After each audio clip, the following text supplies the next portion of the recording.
Le 7-10 Listen anywhere. وحده من سوريا. sur France Inter. Géopolitique, bonjour Pierre Aski. Bonjour Nicolas. Vous le laissiez entendre hier, la défaite des Arméniens du Haut-Karabakh est totale. C'est allé vite, bien plus vite qu'on pouvait l'imaginer. Il n'aura fallu que 24 heures à l'armée azerbaïdjanaise pour obtenir la reddition de l'enclave arménienne du Haut-Karabakh. Les combats qui ont fait quelques 200 morts ont pris fin hier lorsque les dirigeants de l'enclave ont accepté les conditions de Bakou.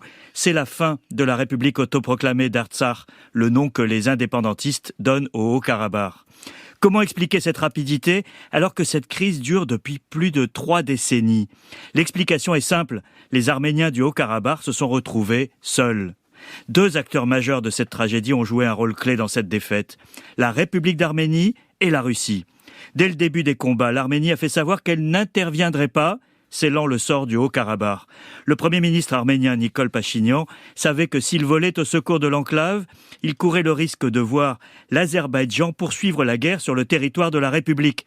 Or, l'armée d'Azerbaïdjan est bien plus puissante que celle de l'Arménie. Il risquait de subir une défaite plus importante encore. Il a sacrifié le Karabakh pour sauver l'Arménie. Et la Russie, Pierre ? Par calcul ou par impossibilité en raison de leur engagement en Ukraine, les Russes sont restés passifs. On peut y voir le signe d'un affaiblissement de l'influence de Moscou dans cette région du Caucase, où d'autres puissances comme la Turquie s'affirment.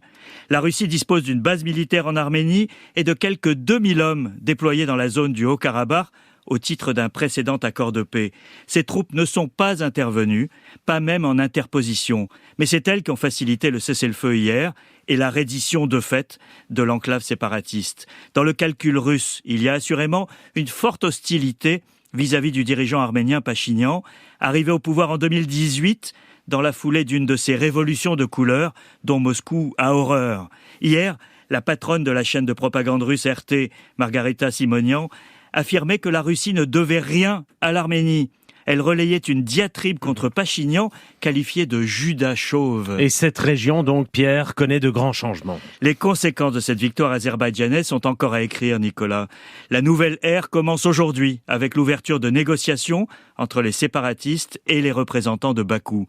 À l'ordre du jour, le désarmement de l'enclave et la réincorporation du Haut-Karabakh au sein de l'Azerbaïdjan. À quelles conditions ? Avec quel avenir pour les Arméniens ? Quelles garanties ?